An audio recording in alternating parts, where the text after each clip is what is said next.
Assalamualaikum warahmatullahi wabarakatuh. Alhamdulillah, salawat dan salam kepada Rasulullah Muhammad SAW. Bismillahirrahmanirrahim. Akhir-akhir ini saya banyak melihat kalimat-kalimat yang kedengarannya sangat manis tapi sungguh menyesatkan. Terutama ini kalimat-kalimat di medsos, WhatsApp ya. Pertama, saya tidak takut corona, tapi hanya takut kepada Allah. Bos, ini salah betul. Kalau ini benar, lalu mengapa Rasulullah SAW pernah bersabda, jika engkau melihat penyakit menular, maka berlarilah seperti engkau melihat harimau. Coba bayangkan, saya pernah tanya, kenapa kau berani masuk kalau ada harimau di masjid? Berani Ustadz, karena iman. Salah. Kalau kau dimakan harimau, lalu kau mati, siapa yang melanjutkan risalah Islam? Kalau kau wafat, mati konyol namanya itu.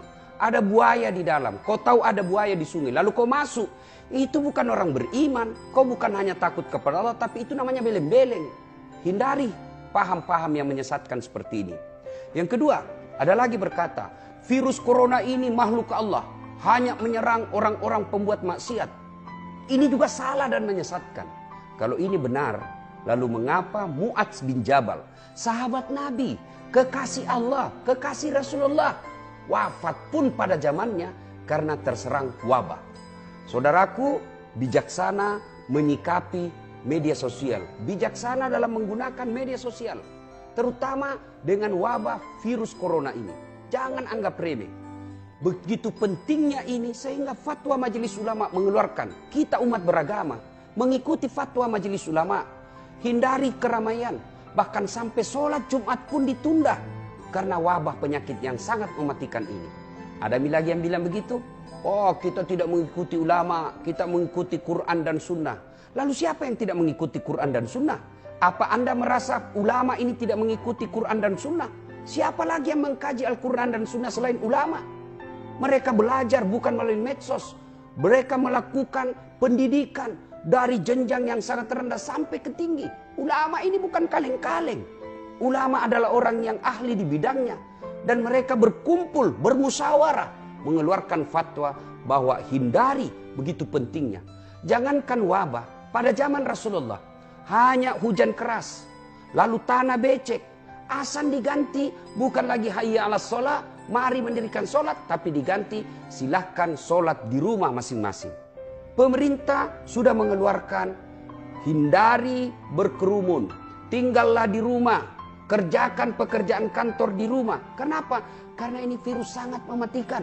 Sekali tertular sangat susah sembuh. Kenapa? Karena sampai sekarang ini belum didapati antivirusnya. Maka saudara, jangan anggap remeh.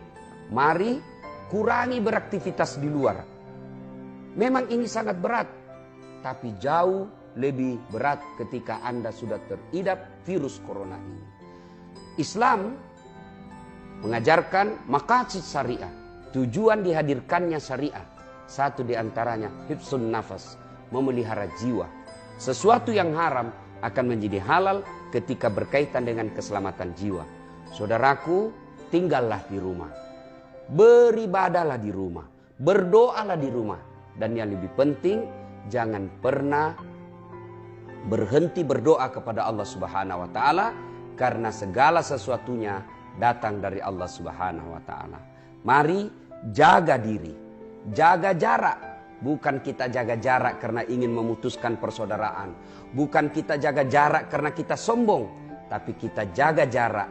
Saya jaga jarak karena saya ingin menjaga Anda dari virus ini. Anda pun jaga jarak dari saya karena Anda menjaga dari virus ini. Mari saling menjaga dengan mengurangi aktivitas di luar dan lebih banyak tinggal di rumah. Semoga ada manfaat. Saya Das'at Latif dari Universitas Hasanuddin Makassar. Assalamualaikum warahmatullahi wabarakatuh. Kaum muslimin muslimat dimanapun Anda berada, perlu kita ketahui bahwa agama ini tidak berdasarkan nafsu kita. Mengamalkan agama juga tidak pakai selera kita, tapi mengamalkan agama ini pakai aturan Allah dan Rasulnya.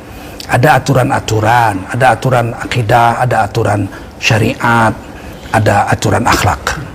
Nah, di khusus masalah COVID-19 atau virus corona ini, Majelis Ulama Indonesia telah mengeluarkan fatwa untuk menutup masjid dari sholat Jumat. Nah, bagaimana kita? Ya kita di rumah masing-masing. Muazin bagaimana azan? Azan tetap ada. Zaman Rasulullah juga pernah terjadi wabah, azan tetap ada. Sayyidina Bilal tetap azan. Cuman azannya ditambah lafaznya. Sallu fi rihalikum. Sallu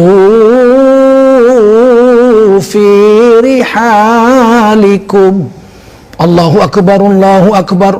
La ilaha illallah. Salatlah kamu di rumah masing-masing. Memang diumumkan. Nggak ada yang protes, datang Sayyidina Bilal dibilang kamu menghalangi agama, nggak ada. Sayyidina Bilal dipukuli, nggak pernah ada orang mukuli Sayyidina Bilal. Karena ini memang begitu hukum Islamnya. Nah, dalam keadaan ini alhamdulillah Maulana Sa'ad sudah mengeluarkan statement juga. Taati amir kamu di negerimu masing-masing. Kan atiullah wa atiur rasul wa ulil amri minkum. Ulil amri kita sudah mengambil keputusan sesuai dengan fatwa Majelis Ulama Indonesia yang diputuskan secara ijtimaiyah. Ulama-ulama dalam komisi fatwa itu bukan satu orang, dua orang, puluhan orang bersidang, berdebat di situ, sudah keluar keputusan, pemerintah menjalankannya. Terus kita mau taat sama siapa? Pemerintah yang mentaati ulama nggak kita taati siapa? Gairah. Gairah itu tanpa ilmu ditolak. Allah. Jadi ilmu tanpa gairah juga lemah. Jadi kita harus bergairah tapi dengan ilmu. Kalau tidak dengan ilmu, amal kita nanti rusak. Oleh karena itu, mari kita satukan hati, tenanglah. Tidak gara-gara dakwah kita ini tidak boleh datang ke masjid, terus Islam dakwahnya mati. Itu kan ijtimaiyah yang nggak boleh. Umumiyah yang nggak boleh. Dakwah ceramah, tabligh akbar umumi, tidak boleh. Di masjid kumpul keluar 40 hari dari masjid ke masjid, ijtimai, tidak boleh. Tapi khususi dan infirodi boleh jalan terus. Anda tetap dakwah anak istri Anda, buat taklim di rumah. Anda tetap datang tetangga, ngobrol dengan jarak yang selamat. Sehingga dengan demikian agama ini tetap jalan. Wong dakwah itu ada 4 kok. Infirodi, khususi, ijtimai, umumi. Umumi nggak bisa, ada wabah. Ijtimai nggak bisa keluar dari masjid-masjid, ada wabah. Ya khususi, infirodi, amal ini ada. Dan ketika kita nggak keluar, ada amalan yang kita buat di intiqali kita, di tempat-tempat kita sendiri tinggal. Bukan berarti agama itu berhenti dakwah, enggak. Dakwah itu tidak mesti di masjid saja. Nabi sendiri waktu pindah ke Madinah kan masjid belum ada. Belum ada masjid. Nabi dakwah juga sampai Masjid Nabawi dibangun. Jadi oleh karena itu saya pesankan kepada semua jemaah tabligh dimanapun Anda berada, ikuti pesan Maulana Sa'ad amir kita. Taati amir kamu, pemerintah kamu yang menjalankan fatwa selama ini. Sudahlah, kita tutup ini semua lembaran jelek ini. Satukan hati, satukan pikir. Taati Maulana Sa'ad. Taati ulama-ulama kita Majelis Ulama, taati pemerintah kita yang menjalankan fatwa Majelis Ulama Indonesia. Mudah-mudahan kita sukses dunia akhirat. Saya Tengku Zulkarnain. Wassalamualaikum warahmatullahi wabarakatuh. Saya bacakan fatwanya ya. Dalam kondisi 4 dalam kondisi penyebaran COVID-19 tidak terkendali di satu kawasan yang mengancam jiwa, umat Islam tidak boleh menyelenggarakan sholat Jumat. Saya bacakan, umat Islam tidak boleh menyelenggarakan sholat Jumat di kawasan tersebut sampai keadaan jadi normal kembali dan wajib menggantikannya dengan sholat zuhur di tempat masing-masing. Demikian juga tidak boleh menyelenggarakan aktivitas ibadah yang melibatkan orang banyak dan diyakini dapat menjadi media penyebaran COVID-19 seperti jamaah sholat 5 waktu atau rawatib, sholat tarawih dan id di masjid atau tempat umum lainnya, serta menghadiri pengajian umum dan majlis taklim.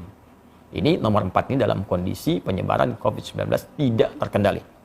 Artinya memang sudah mewabah luas, tidak bisa ditangani sama sekali, maka fatwa ini berlaku. Dan ini sudah tidak perlu kita berfatwa lagi. Jadi kalau orang-orang tak paham, sudah diam saja. Ikuti instruksinya, karena ini sudah orang yang pakar yang berbicara. Ya, kadang-kadang kita ini suka aneh. Masalah ekonomi, kita ikut ekonom. Masalah hukum, kita ikut ahli hukum. ya masalah untuk bisnis kita ikut pebisnis. Tapi kalau urusan agama semua bisa berfatwa. Maka saya tegas ingin menyampaikan, kalau tidak punya ilmu, tak paham, sudah ikuti instruksi yang ada, jangan bikin fatwa masing-masing. Jangan sampai Anda bisa mengatakan misalnya, mohon maaf, ini kan bagian dari ibadah itu wajib kalau wafat sedang dalam keadaan sholat. Wafat itu tidak ada kaitan dengan virus atau yang lain. Kalau sudah tiba ajal ya wafat. Tapi ketentuan syariat mesti kita ikuti. Nabi saja meminta kita untuk menjaga diri. Anda bukan Nabi, bukan Rasul, menganjurkan sesuatu yang bertentangan. Maka itu sangat hal yang tidak diharapkan. Mohon izin saya meneruskan. 5. Dalam kondisi penyebaran COVID-19 terkendali. Ini, tolong catat juga ini.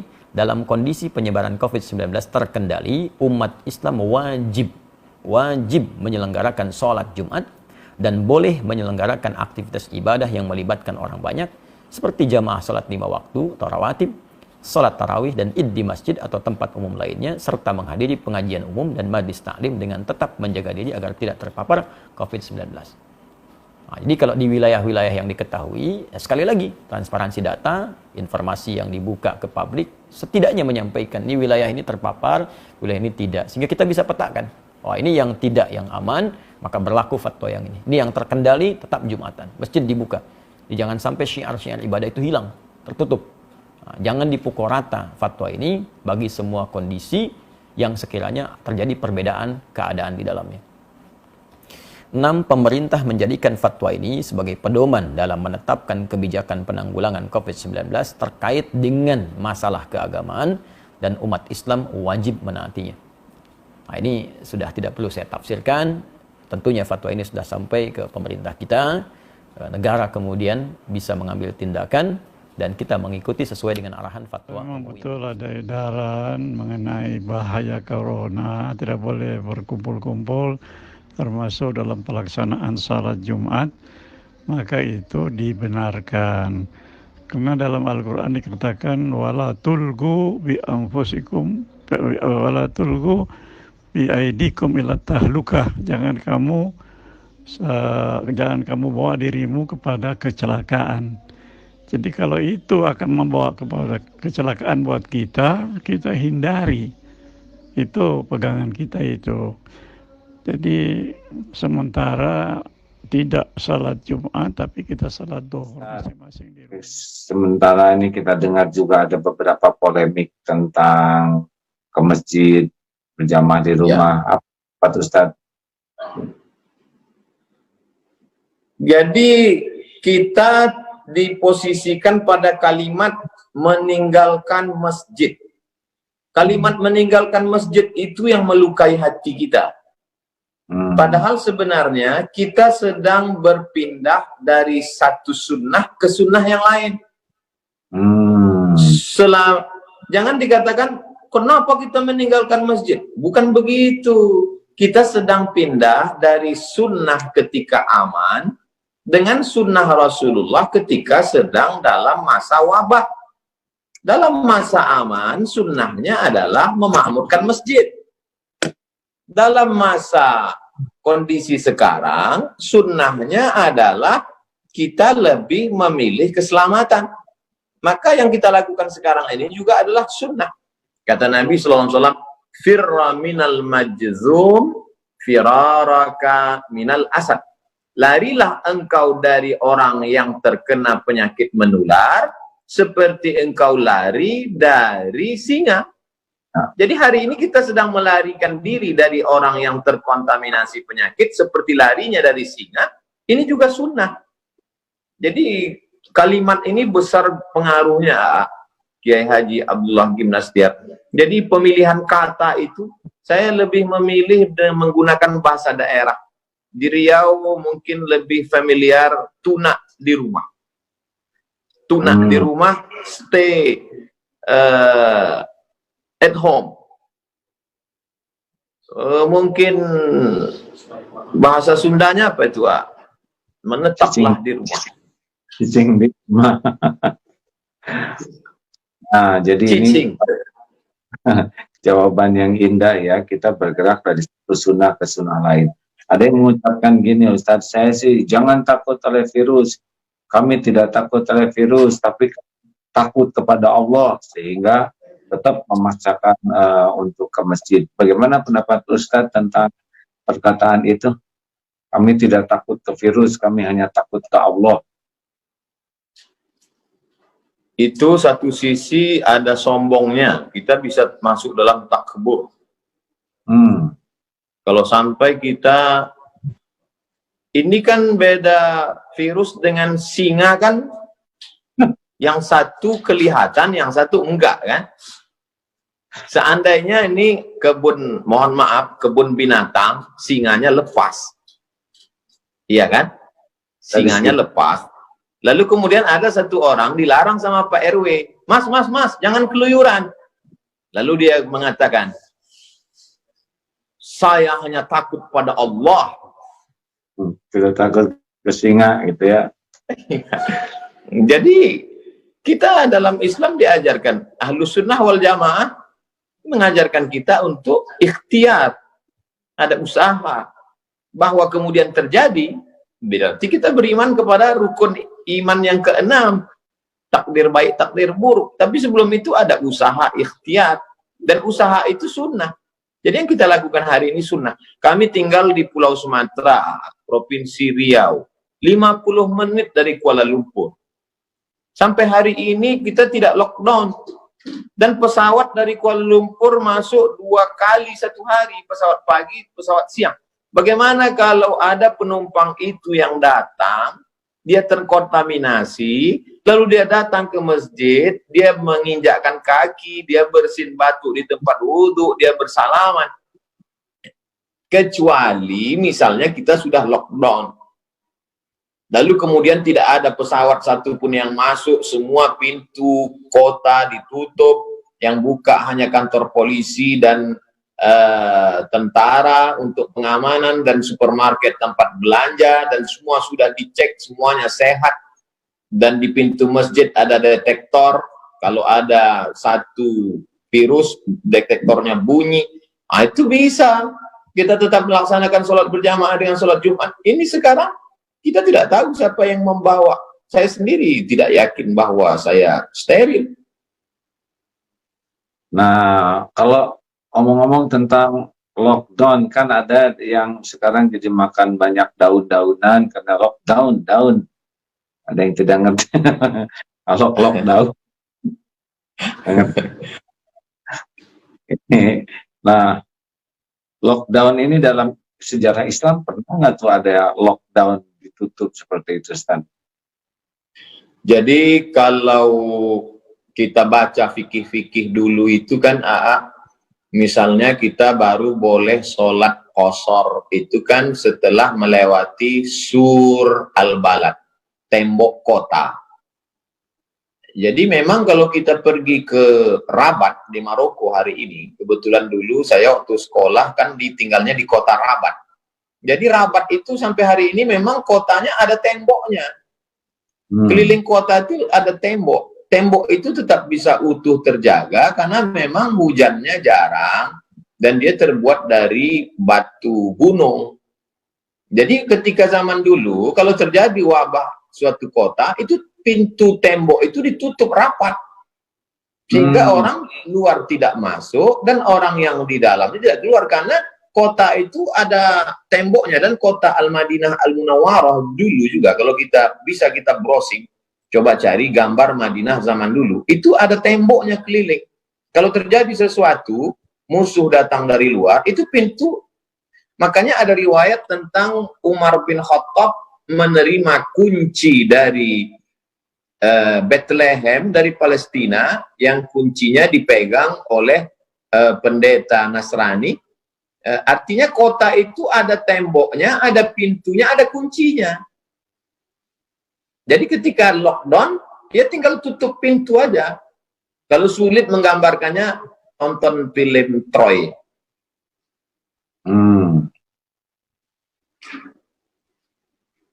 Film Troy?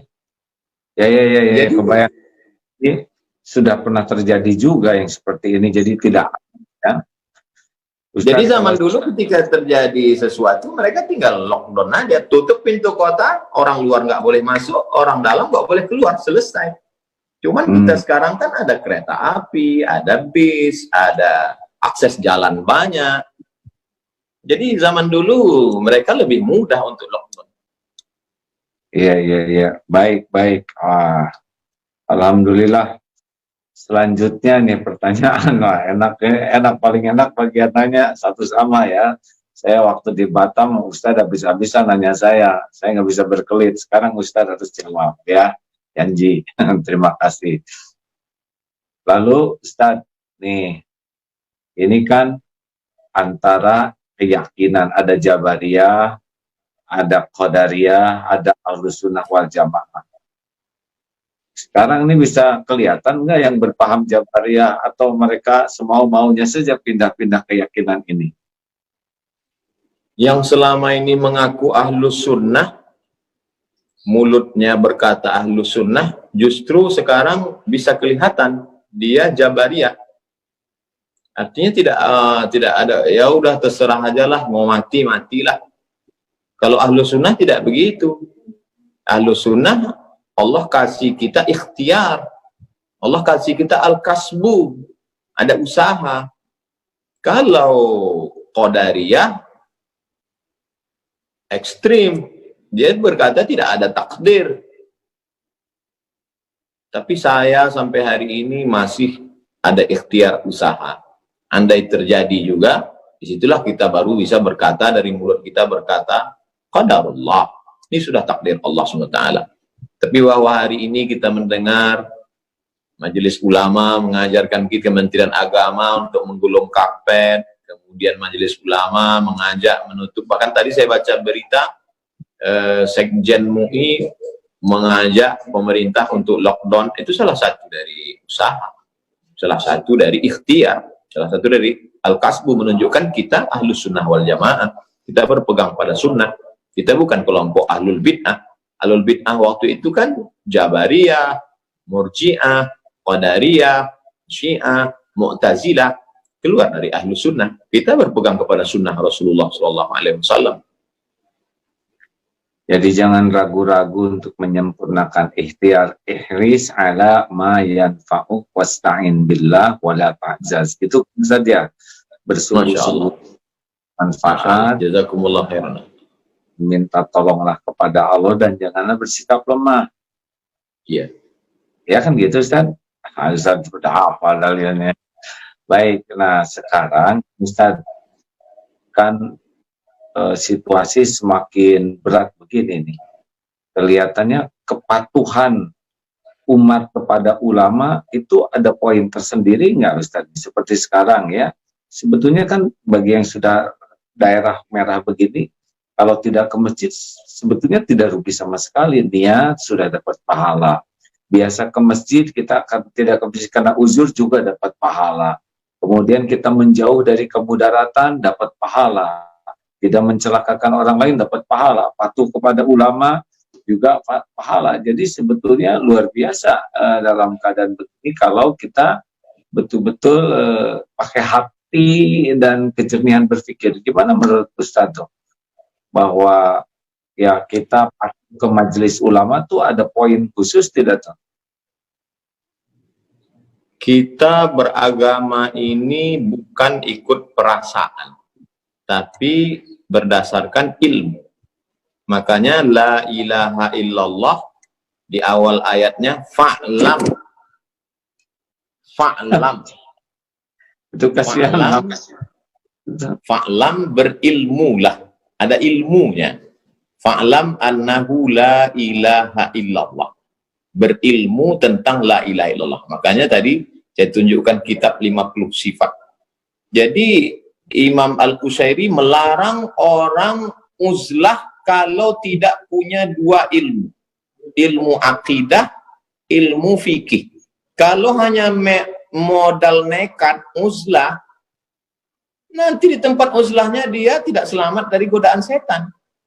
Bisa-bisa keluar bukan menjadi orang bersih hati, malah jadi dukun.